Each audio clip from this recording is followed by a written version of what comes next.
आप जानते हैं, ब्लॉकचेन की दुनिया की एक खास बात है। सब कुछ खुला है, सब कुछ पारदर्शी। पर क्या यह हमेशा अच्छी बात है? क्या होगा अगर प्राइवेसी एक मजबूरी ना होकर एक चॉइस बन जाए? बस इसी सवाल का जवाब लेकर आया है अनुबिस नेटवर्क, और आज हम इसी के बारे में बात करने वाले हैं। तो आज हम क्या क्या देखने वाले हैं? सबसे पहले हम समझेंगे कि ब्लॉकचेन में प्राइवेसी को लेकर असल में दिक्कत क्या है। फिर हम एनुबिस के जबरदस्त सॉल्यूशन यानी सिलेक्टिव प्राइवेसी को समझेंगे। इसके बाद थोड़ा टेक्निकल होते हुए हम पर्दे के पीछे की टेक्नोलॉजी देखेंगे, मतलब PLONK और स्टेल्थ एड्रेस। और आखिर में हम ये भी जानेंगे कि डेवलपर्स के लिए इस पर काम करना इतना आसान क्यों है। तो चलिए शुरू करते हैं। तो चलिए सबसे पहले उस प्रॉब्लम की बात करते हैं जिसे अनुबिस सॉल्व करने की कोशिश कर रहा है। देखिए, ब्लॉकचेन में प्राइवेसी का मामला अब तक सब कुछ या कुछ भी नहीं वाला रहा है। मतलब आपके पास बस दो ही रास्ते हैं, और सच कहूं तो दोनों में से कोई भी परफेक्ट नहीं है। एक तरफ तो है इथेरियम जैसा नेटवर्क। इसे एक ऐसे शहर की तरह समझिए जहां सब कुछ शीशे का बना है। हर कोई देख सकता है कि कौन क्या कर रहा है। साथ मिलकर काम करने के लिए तो ये बढ़िया है, पर प्राइवेसी का क्या? वो तो जीरो है।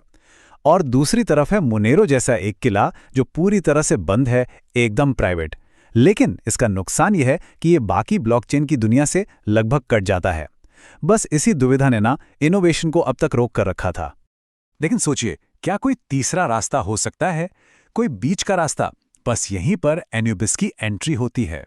एनुबिस इस सब कुछ या कुछ भी नहीं वाली प्रॉब्लम को जड़ से खत्म करने का दावा करता है। अनुबिस का तरीका ना बहुत स्मार्ट है। ये डेटा को दो हिस्सों में बांट देता है। जो जानकारी नेटवर्क को चलाने के लिए जरूरी है, जैसे कि स्मार्ट कॉन्ट्रैक्ट का एड्रेस या ट्रांजैक्शन की रकम, वो पब्लिक रहती है। लेकिन जो पर्सनल जानकारी है, जैसे कौन किसे पैसे भेज रहा है या किसका कितना बैलेंस है, वो सब बाय डिफॉल्ट प्राइवेट रहता है। मतलब दोनों दुनिया के फायदे एक ही जगह। और यही हमें इसके सबसे जरूरी आइडिया पर लाता है, प्रोग्रामेबल प्राइवेसी। अब ये क्या है? इसे ऐसे समझिए कि प्राइवेसी कोई ऑन ऑफ का बटन नहीं है, बल्कि एक पंखे के रेगुलेटर जैसा है। आप इसे अपनी जरूरत के हिसाब से कम या ज्यादा कर सकते हैं। और यही फ्लेक्सिबिलिटी, यही लचीलापन अनुबिस को इतना खास बनाता है। ठीक है, पर यह सब होता कैसे है? मतलब ये जादू काम कैसे करता है? चलिए अब थोड़ा और गहराई में उतरते हैं और उस क्रिप्टोग्राफिक इंजन को समझते हैं जो इस पूरे सिस्टम को चलाता है। तो यहां एक बड़ा सवाल उठता है, अगर सारे ट्रांजैक्शन प्राइवेट हैं तो नेटवर्क को कैसे पता चलेगा कि कोई गड़बड़ या धोखाधड़ी तो नहीं कर रहा?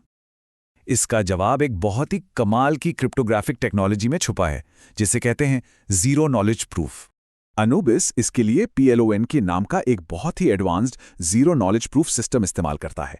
इसे ऐसे समझिए कि कोई जादूगर ये साबित कर दे कि एक बंद बक्से के अंदर एक खरगोश है, बिना उस बक्से को खोले। PLONK ठीक यही करता है। ये नेटवर्क को बताता है कि ट्रांजैक्शन एकदम सही है, बिना कोई भी प्राइवेट डिटेल बताए। और सबसे अच्छी बात, ये बहुत तेज और एफिशिएंट भी है। तो PLONK ने ये तो पक्का कर दिया कि ट्रांजैक्शन वैलिड है, पर भेजने वाले और पाने वाले की पहचान का क्या? उसे कैसे छुपाया जाता है? इसके लिए अनुबिस एक और स्मार्ट तरीका अपनाता है, जिसे कहते हैं स्टेल्थ एड्रेस। ये स्टेल्थ एड्रेस एक तरह के डिजिटल नकाब की तरह है। होता यह है कि जब कोई किसी को फंड्स भेजता है तो वो उसके परमानेंट एड्रेस पर नहीं जाते, बल्कि हर एक ट्रांजैक्शन के लिए एक नया वन टाइम यूज एड्रेस अपने आप बन जाता है। सिर्फ और सिर्फ जिसे पैसे मिलने हैं वही जान सकता है कि ये एड्रेस उसके लिए है। इसका नतीजा, हर ट्रांजैक्शन अलग थलग दिखता है और किसी के लिए भी आपकी फाइनेंशियल एक्टिविटी को ट्रैक करना नामुमकिन सा हो जाता है। और ये सारा कमाल होता है इस क्रिप्टोग्राफिक फॉर्मूले की वजह से।